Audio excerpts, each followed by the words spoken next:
మొన్న రేవంత్ రెడ్డి గారు ఒక సభలో మాట్లాడుతూ తన యొక్క హైడ్రాని హిట్లర్‌తో పోల్చడం చాలా స్పష్టంగా మనం చూసినాం. హిట్లర్‌ను ఆదర్శంగా తీసుకొనే మరి హైడ్రా నిర్వహిస్తున్నానని చాలా స్పష్టంగా చెప్పాడు. మరి హిట్లర్ అంటే ఒక కిరాతకమైన, క్రూరమైన హంతకుడిగా ఈ ప్రపంచం మొత్తం చూస్తది. ఎందుకంటే కొన్ని లక్షల మంది యూదులను ఆయన కిరాతకంగా చంపిన సందర్భాలను మన చరిత్రలో చాలా స్పష్టంగా చూసినాం. మరి అలాంటి కిరాతకుడితోటి రేవంత్ రెడ్డి ఎందుకు పోల్చుకున్నాడు? మరి తెలంగాణలో నిజంగా అలాంటి కిరాతకమైన ప్రభుత్వమే ఉందని ఆయన పరోక్షంగా చెప్తున్నాడా అనే విషయాన్ని తెలుసుకునే ప్రయత్నం చేద్దాం. మనతోటి ఇప్పుడు Saroor Nagar corporator BJP senior leader Akula Srivan గారు ఉన్నారు. మేడం నమస్తే. బాగున్నారా మేడం? చెప్పండి మేడం, రేవంత్ రెడ్డి గారి కామెంట్స్ని ఎట్లా చూస్తారు మీరు?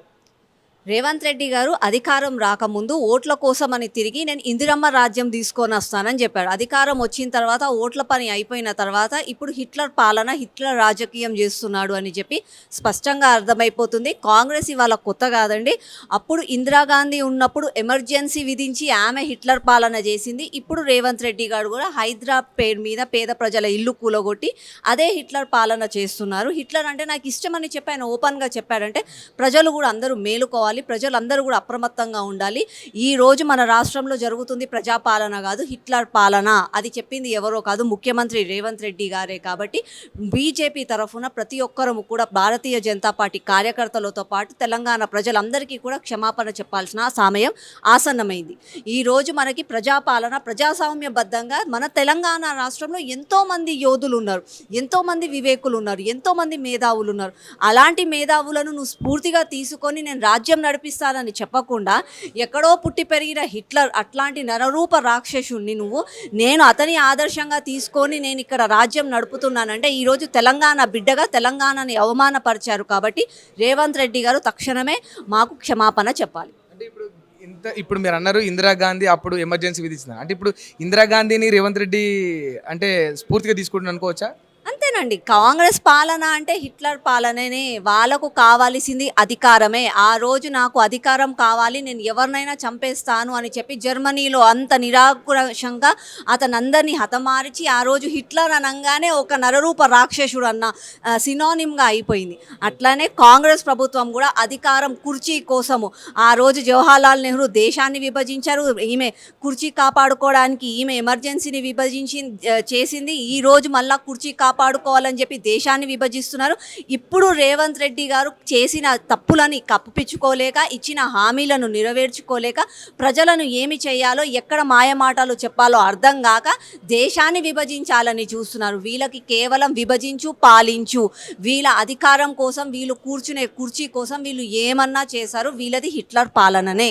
బట్ కాంగ్రెస్ వాళ్ళు అంటున్న ఒక మాట ఏంటనంటే, ఆ మాటలు రేవంత్ రెడ్డి గారు ఎందుకు అన్నారంటే, నిజంగా ఎవరైతే దోపిడీదారులు ఉంటారో, ఎవరైతే ప్రజల భూములను ఆక్రమిస్తారో, ఎవరైతే రియల్ ఎస్టేట్ వ్యాపారం పేరుతో ప్రజలను మోసం చేసి భూములను, చెరువులను కబ్జా చేస్తారో వాళ్ళ పట్ల రేవంత్ రెడ్డి గారు ఖచ్చితంగా హిట్లర్లానే వ్యవహరిస్తారని అన్నారు. మళ్ళీ ఇదే రేవంత్ రెడ్డికి, ఇదే కాంగ్రెస్ ప్రభుత్వం వాళ్ళకి సల్కం చెరువులో ఓవైసీ బ్రదర్స్ కబ్జా చేసిన కాలేజ్ గుర్తుకు కనిపించట్లేదా? మళ్ళీ అది కూడా ప్రజాధనమే కదా, అది కూడా చెరువే కదా, మళ్ళీ అదెందుకు కనిపించట్లేదు? అంటే పేద ప్రజలు, నిరుపేద ప్రజలు ఎక్కడన్నా ఇల్లు గుడిసెలు కట్టుకుంటే వాళ్ళని నువ్వు హిట్లర్ లాగా చూసుకొని, హిట్లర్ ఇన్స్పిరేషన్ తీసుకొని నువ్వు వాళ్ళ రోడ్లపైకి తీసుకొస్తావా?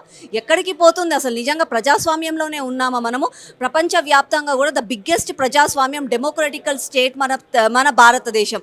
అట్లాంటి ప్రజాస్వామ్యంలో నువ్వు బ్రతుకుతూ ఈరోజు హిట్లర్ స్ఫూర్తిగా తీసుకొచ్చి నేను ఆ పని చేస్తానని చెప్పడం నిజంగా కూడా తెలంగాణ బిడ్డగా నిజంగా కూడా అది నాకు అవమానంగా అనిపించింది. కాబట్టి రేవంత్ రెడ్డి గారు ఒక తెలంగాణ బిడ్డగా, తెలంగాణ ముఖ్యమంత్రిగా ప్రతి ఒక్క తెలంగాణ బిడ్డకి క్షమాపణ చెప్పాల్సిందే.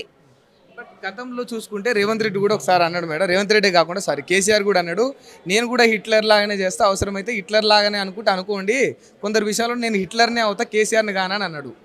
హిట్లర్ మంచి వాళ్ళకి, చెడు వాళ్ళకి తప్పు చేశారు, అతనికి న్యాయం చూపించినది కాదండి. హిట్లర్ ఏం చేశాడు? తనకు నచ్చిన విధంగా ఒక నియంతృత్వంగా అంటే నిరంకుశంగా అతనికి నచ్చని వాళ్ళని ప్రతి ఒక్కరిని కూడా హతమార్చుకుంటూ నేనే రాజుని, నేనే మంత్రిని అని చెప్పుకుంటూ చేయడము హిట్లర్ పాలన అంటే.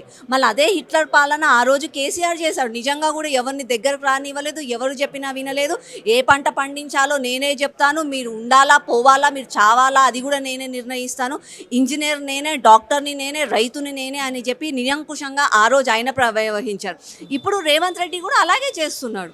ఆ రోజు ఏమన్నాడండి, మేము అధికారంలోకి వస్తే రైతులు పండించిన ప్రతి ఒక్క చివరి గింజ వరకు నేను కొనుగోలు చేస్తాను, ఇప్పుడున్న ప్రభుత్వానికి చేత కావట్లేదని చెప్పి ఆ రోజు ఓట్లు అడిగాడు. ఈ రోజు ఎందుకు చేతనవ్వట్లేదు, ఈ రోజు ఎందుకు నువ్వు కొనుగోలు చేయట్లేదు, ఈ రోజు ఏమంటావు నేను కొనుగోలు చేయలేకపోతున్నానని చెప్పి బీజేపీ ప్రభుత్వాన్ని అంటావు. అంటే నువ్వు నిజంగా కూడా నిరంకుశంగానే ఇలా ప్రవర్తిస్తున్నావు కదా. అంటే ఒక్కసారి ఓట్లు వచ్చిన తర్వాత 5 సంవత్సరాలు నన్ను ఏమీ చేయలేరు, అమాయక ప్రజలు ఎంత మోసం చేసినా ఏమీ కాదు, హిట్లర్ పాలననే నేను తీసుకొస్తా అని చెప్పి ఈరోజు చెప్తున్నారు. ఇదే హిట్లర్ పాలన తీసుకొస్తే నిజంగా నీకు దమ్ము ధైర్యం ఉండి నిజంగా నువ్వు ఆ హిట్లర్ స్ఫూర్తిగా తీసుకుంటే ఓవైసీ దగ్గరికి ఓ, ఓల్డ్ సిటీకి ఓ, చాంద్రాయన్ గుట్టకు ఆడ మస్తు మంది కబ్జాలు చేసిండ్రు, మస్తు దొంగతనంగా వ్యాపారాలు చేస్తున్నారు, వాటిపైన యాక్షన్ తీసుకో, అప్పుడు ఒప్పుకుంటా. అంతేగాని కేవలం పేద ప్రజలు మాట లేని వాళ్ళపైన నీ అహంకారం చూపిస్తానంటే మాత్రం ఎవరు కూడా ఊరుకోరు. ఇప్పుడు ఈ రెండు పాలనని కేసీఆర్, రేవంత్ రెడ్డి పాలన హిట్లర్ పాలనతో పోలుస్తూ ఉన్నారు. మరి నిజంగా నరేంద్ర మోడీ పాలన చూసుకుంటే మీరు మాత్రం ఎప్పుడు మీ పాలనను రామరాజ్యంతో, రాముడితో పోల్చుకుంటా ఉంటారు. అంటే మీరు గొప్పలు చెప్పుకుంటారు అనుకోవచ్చా మేడం? నిజంగా కూడా రామరాజ్యమేనండి. ఒకవేళ మేము రామరాజ్యంలో ఉన్నాము, న్యాయం అందరికీ కావాలి, సబ్కా సాత్ సబ్కా వికాస్ సబ్కా ప్రయాస్ అని ఆలోచించిండ్రు కాబట్టి నరేంద్ర మోదీ గారు 370 ఆర్టికల్ అబ్రిగేట్ చేశారు. దాని తర్వాత ట్రిపుల్ తలాక్ తీసుకొచ్చారు, సిఏఏ చట్టం తీసుకురావాలని ఆలోచించారు. దాని తర్వాత వక్ఫ్ బోర్డులో రిఫార్మేషన్స్ చేశారు. ఇవన్నీ కూడా ఏ ఒక్క హిందూ ప్రజలకి మంచి చేసేవి కాదండి, ప్రతి ఒక్కటి కూడా ముస్లిం ప్రజలలో ఉన్న ముఖ్యంగా మహిళలకు మంచి చేసేవి. అయినా సరే దేశం మొత్తం బాగుండాలంటే అందరం కలిసికట్టుగా ఉండాలి, అందరం ముందుకు సాగాలి అని చెప్పి నరేంద్ర మోదీ గారు ఇంత మంచి అభివృద్ధి కోసం ఆలోచిస్తున్నారని అంటే నిజంగా కూడా మాది రామరాజ్యమే. ఈరోజు నరేంద్ర మోదీ ఏదో బీజేపీ ప్రభుత్వం మొహం చూసి బొట్టు పెట్టే రకం కాదు, ప్రతి ఒక్కరికి కూడా న్యాయం చేసే ప్రభుత్వం బీజేపీ ప్రభుత్వం. కాబట్టి హిట్లర్ పనులు ఎవరు చేస్తున్నారంటే ఇండియా లైన్స్, టీఎంసీ వాళ్ళు, మమతా బెనర్జీ, స్టాలిన్ లాంటి వాళ్ళు, ఈ అఖిలేష్ యాదవ్ లాంటి వాళ్ళు, ఇప్పుడున్న కేటీఆర్, కేసీఆర్, తర్వాత ఇప్పుడున్న రేవంత్ రెడ్డి గారు, వీళ్ళు చేస్తున్నారు. కాబట్టి తెలంగాణ ప్రజలు, భారతదేశ ప్రజలు ప్రతి ఒక్కరు కూడా నరేంద్ర మోదీ గారు వైపు ఉన్నారు, వాళ్ళే చూస్తున్నారు. నిజమైన అభివృద్ధి ఎవరు చేస్తున్నారు, నిజమైన ప్రజాపాలన అంటే ఏంది, నిజమైన ప్రజాస్వామ్యం అంటే ఏంది అని చెప్పి వాళ్ళే చూస్తున్నారు. వన్ స్టేట్ క్వశ్చన్ మేడం, మరి ఈ దేశం మొత్తంలో అత్యధిక రాష్ట్రాలలో దాదాపు 24 రాష్ట్రాల్లో మీరే అధికారంలో ఉన్నాము, మీ పార్టీ అంత విస్తరించిందని చాలా గొప్పగా చెప్పుకుంటారు. మరి ఆయా రాష్ట్రాల్లో ఎంతో క్రైమ్ జరుగుతుంది, ఎన్నో దోపిడీలు జరుగుతున్నాయి, ఎంతో అరాచకాలు జరుగుతూ ఉన్నాయి. మరి నిజంగా రామరాజ్యం అంటే అరాచకాలు, దోపిడీలు, అన్యాయాలు తగ్గాలి కదా మేడం? మరి అత్యధిక స్థానాల్లో మీరే అధికారంలో ఉన్నప్పుడు రామరాజ్యం అనంటే రాముడు ఏలుతున్న రాజ్యంతో పాటు రామరాజ్యం అనంటే అక్కడున్న ప్రతి ఒక్క ప్రజలలో కూడా నిజమైన ప్రజాస్వామ్యం ఏంటో తెలియాలి, నిజమైన నీతి నిజాయితీ ధర్మం ఏంటో కూడా తెలవాలి. ఆ ధర్మం అందరిలో కూడా ఉండాలి అని చెప్పి నరేంద్ర మోదీ గారు ఆ రోజు ఫస్ట్ టైం జాతీయ జెండా ఎగరేయడానికి ఎర్రకోట దగ్గరికి వెళ్ళినప్పుడు నా భారతీయ మహిళలు చెంబు పట్టుకొని బయటికి వెళ్తున్నారు, వాళ్ళకి స్వాతంత్రంతో పాటు వాళ్ళకి గౌరవం ముఖ్యం, ఆ గౌరవం నేను కల్పిస్తాను, గుడి కంటే టాయిలెట్లు తక్కువ ఉన్నాయి నా దేశంలో అని చెప్పి ప్రతి ఒక్క ఇంటి ముందు టాయిలెట్ని నిర్మించారు. ఆ తర్వాత గాంధీ పేరు పొద్దున లేసి చెప్పుకొని ఓట్లు అడిగే గాంధీ కుటుంబం కూడా గాంధీని మర్చిపోతే ఆ గాంధీ చెప్పిన స్ఫూర్తి స్వచ్ఛ భారత్, నా దేశం స్వచ్ఛతతో ఉండాలి అని చెప్పి ఆ స్ఫూర్తిని ఈరోజు ప్రజలలోకి తీసుకెళ్ళు. ఇది నిజమైన రామరాజ్యం. నిజమైన రామరాజ్యం స్థాపించాలంటే సమయం పడుతుంది, ఆ సమయం కోసం ఇంకా కూడా మేము పోరాడుతున్నాం. ప్రతి ఒక్కరిలో కూడా మార్పు వస్తుంది, ఆ మార్పు ఇంకా కూడా తొందరగా రావాలి. ప్రపంచవ్యాప్తంగా కూడా ఈ రోజు మనం ఆర్థికంగా బలంగా ఉన్నాం, రేపు అలాగే మనం ధర్మస్థాపనలో కూడా మనమే ముందుంటాము. కాబట్టి అప్పుడు నిజమైన రామరాజ్యం వస్తుందని చెప్పి మా సంకల్పం, ఆ సంకల్పంతో మేము ముందుకెళ్తున్నాం. ఒక విషయం చెప్పండి, ఇప్పుడు రేవంత్ రెడ్డి గారి పాలన ఈ రాష్ట్రంలో నడుస్తూ ఉంది. సరే మీరు హిట్లర్ పాలన అన్నప్పటికీ బట్ రేవంత్ రెడ్డి గారు ఒక విషయం చాలా కాన్ఫిడెంట్గా చెప్తా ఉన్నారు, 2036 వరకు అధికారంలో నేనే ఉంటా, ఇది రాసి పెట్టుకోండి అని చెప్తా ఉన్నారు. చూడండి, ఓట్లు ప్రజల నిర్ణయము, ఎవరం కూడా ఏమి చేయలేం. ప్రజలు ఏది నిర్ణయిస్తే అందరం కూడా దాన్ని స్వాగతించాల్సిందే. ఈరోజు రేవంత్ రెడ్డి గారిని ముఖ్యమంత్రి చేశారు, ప్రజలకు అందరికీ కూడా తెలుసు కాంగ్రెస్ ప్రభుత్వం ఏమీ చేయదు. కాంగ్రెస్ ప్రభుత్వం ఏమన్నా చేస్తుందా అని అంటే స్కాములు చేస్తుంది, కమిషన్లు తీసుకుంటుంది. ఇప్పటికి కూడా మీరు నేను అంటున్నదని కాదండి, రేవంత్ రెడ్డి గారి ప్రతి ఒక్క స్పీచ్లో మీరు వినండి, రాహుల్ గాంధీని ప్రధానమంత్రి చేయడమే ఆయన లక్ష్యం, అంతేగాని తెలంగాణ ప్రజలకి నిజంగా చెప్పిన అభివృద్ధి చేస్తా అన్నది ఆయన లక్ష్యం కాదు, తెలంగాణ ప్రజలకి సంక్షేమం చేస్తా అన్నది ఆయన. ఎందుకు అనుకుంటారు మేడం? ఇప్పుడు ఏకంగా ఉమెన్ ఎంపవర్మెంట్ కోసం ఇవాళ పరేడ్ గ్రౌండ్లో ఒక మీటింగ్ కూడా కండక్ట్ చేస్తుండు, 1 కోటి మంది మహిళలను కోటీశ్వరులను చేస్తా అని చెప్తా ఉన్నాడు.